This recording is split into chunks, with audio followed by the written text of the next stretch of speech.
आज की कक्षा में आपका स्वागत है। मैं आरती कौशिक एक बार आपका पुनः अभिनंदन करती हूँ, एक बार आपका पुनः स्वागत करती हूँ अपने YouTube चैनल हिंदी व्याकरण बाय आरती कौशिक के साथ। तो चलिए बच्चों, आज हम अपना विषय शुरू करते हैं जो कि हमारा पीछे से ही चला आ रहा था और इसके बारे में हम बात करते हैं।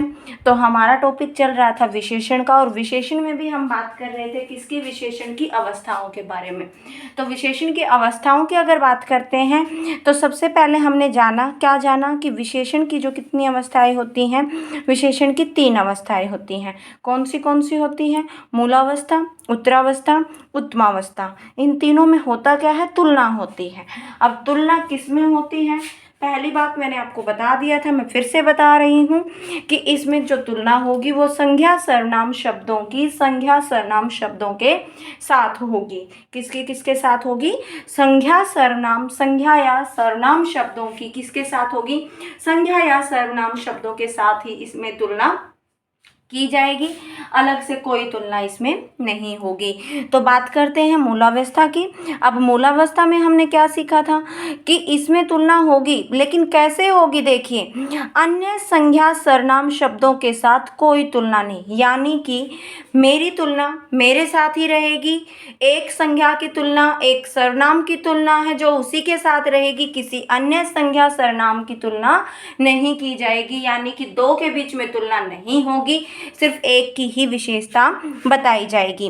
दूसरा पॉइंट आपको बताता है, दूसरा जो बिंदु आपको दर्शा रहा है वो कहता है कि विशेषण शब्द मूल रूप में होगा, यानी कि जो विशेषण होगा वो आपका मूल रूप मिलेगा, उसमें आपको कोई डिफरेंस नहीं मिलेगा, वो बिल्कुल आपको उसी रूप में मिलेगा जो वो उस विशेषण को दर्शाता है। यानी कि जो विशेषता बताई जा रही है, जिस शब्द से बताई जा रही है, वही शब्द आपको ज्यों का त्यों मिल जाएगा।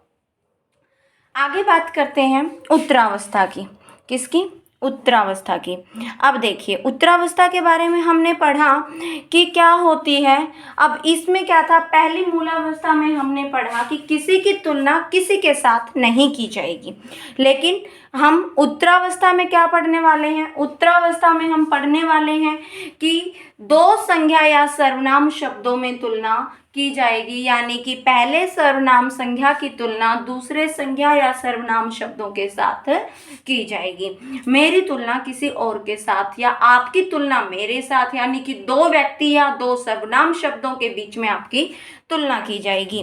दूसरा मुख्य बिंदु, अब देखिए, यह अवस्था बनाने के लिए आपको क्या करना होगा? यह अवस्था बनाने के लिए देखिए, या तो विशेषण शब्द से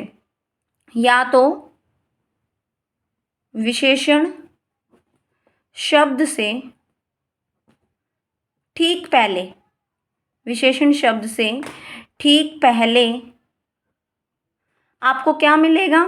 ठीक पहले आपको से पद मिलेगा। कौन सा पद मिलेगा? से पद मिलेगा। और दूसरा इसी में आता है आपका, या फिर क्या हो जाएगा, या फिर मैं लिख रही हूँ साथ साथ में, या फिर क्या होगा, जो विशेषण शब्द के साथ है, यानी कि जो विशेषण शब्द हम प्रयोग में लाएंगे, विशेषण शब्द के साथ क्या जोड़ दिया जाएगा? तर जोड़ दिया जाएगा। क्या जोड़ दिया जाएगा? तर जोड़ दिया जाएगा। ये तो हो गई आपकी, क्या बताया मैंने कि एक तो उसमें दो या दो से अधिक सर्वनाम शब्दों के साथ क्या होगी? उसकी तुलना की जाएगी। दूसरी बात, या तो उससे पहले ठीक आपको से पद मिलेगा। तीसरी बात, या फिर विशेषण शब्द के साथ आपको क्या जुड़ा मिलेगा? तर जोड़ दिया जाएगा, यह अवस्था बनाने के लिए। आगे देखिए, अब बात करते हैं किसकी?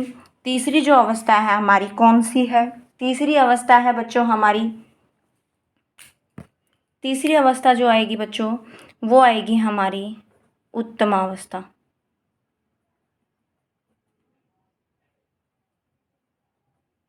उत्तमावस्था। अब उत्तमावस्था में क्या? एक पहले में क्या किया हमने? किसी की तुलना किसी के साथ नहीं की। दूसरे में क्या किया हमने? 2 की तुलना कर दी। अब तीसरे में हमें क्या करना है, तीसरे में हमें करना है कि 1 की तुलना सभी के साथ कर दी जाएगी, एक पूरे समूह के साथ कर दी जाएगी। तो यानी कि क्या पॉइंट बना सकते हैं हम, 1 की तुलना किसके साथ हो जाएगी बच्चों, 1 की तुलना सभी के साथ,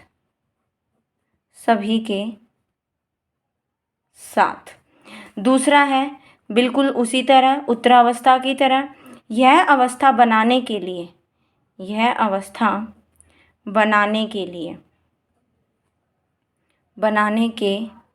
लिए क्या करना होगा हमें, यह अवस्था बनाने के लिए पहली बात या तो क्या जोड़ देंगे, कौन सा पद प्रयोग में लाएंगे, सबसे पद, यानी कि सबसे ऊंचा, जैसे सबसे, या फिर जैसे दूसरा पॉइंट अगर कहें, जैसे उसमें तर जोड़ा था तो इसमें हम क्या जोड़ देंगे, तम जोड़ देंगे, तम प्रत्यय जोड़ दिया जाएगा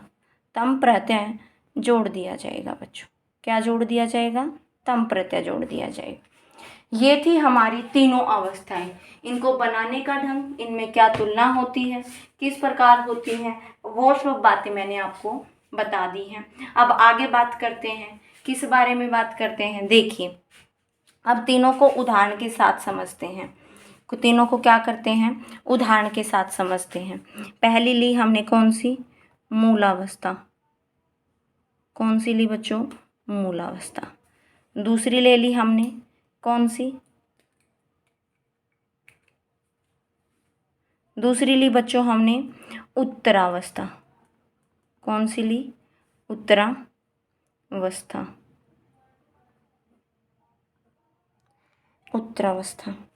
और तीसरी ले रहे हैं हम कौन सी, तीसरी ले ली बच्चों हमने अपनी उत्तमावस्था।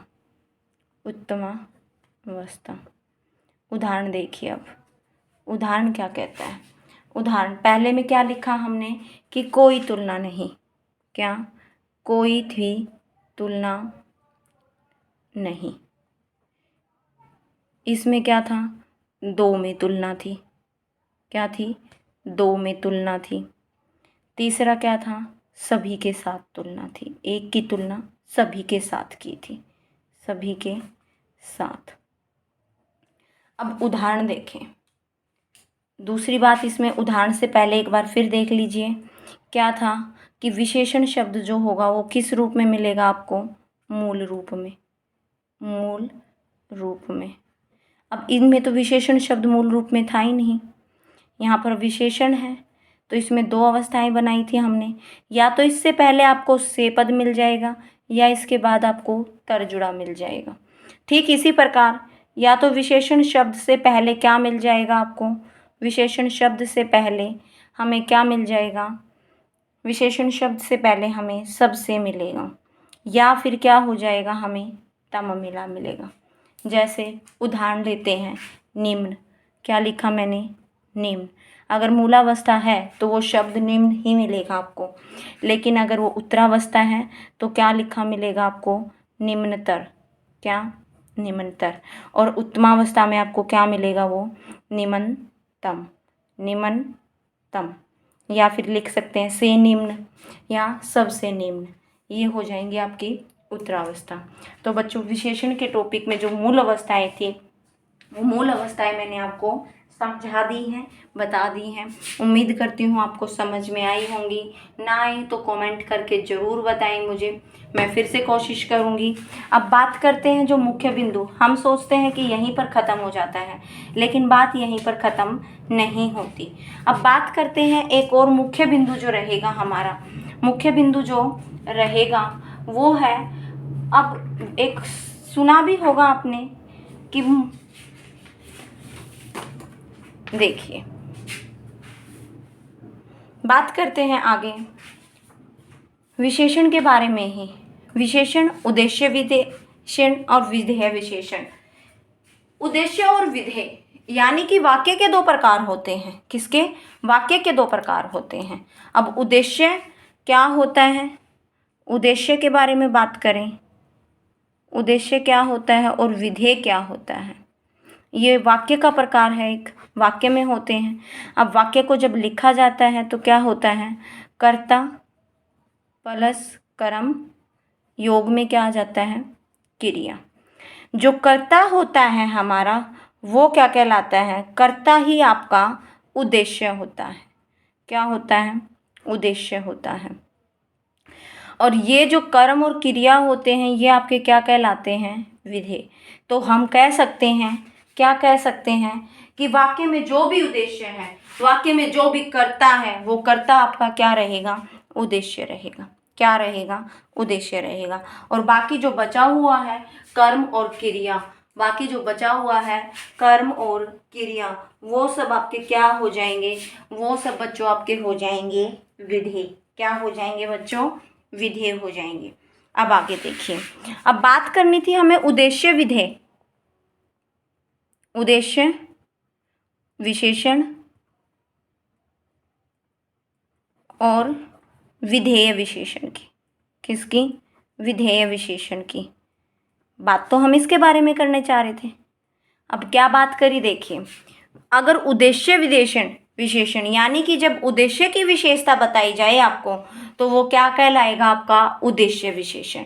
और विधेय विशेषण यानी कि जब विधेय के बारे में आपको विस्तार से बताया जाए, उसकी विशेषता के बारे में किसी शब्द का प्रयोग किया जाता है तो वो क्या कहलाएगा, आपका विधेय विशेषण। आज की कक्षा यहीं पर समाप्त होती है। जय हिंद, जय भारत दोस्तों। अगर आपको वीडियो पसंद आती है, आपको समझ में आता है, तो उम्मीद करती हूँ वीडियो को सब्सक्राइब करें, चैनल को सब्सक्राइब करें, अपने दोस्तों तक भी इस जानकारी को अवश्य पहुँचाएं। और हम इसके साथ साथ कुछ इंग्लिश के जो महत्वपूर्ण टॉपिक हैं, जो हमारे इसको पढ़ाने में स्थान रखेंगे, वो हम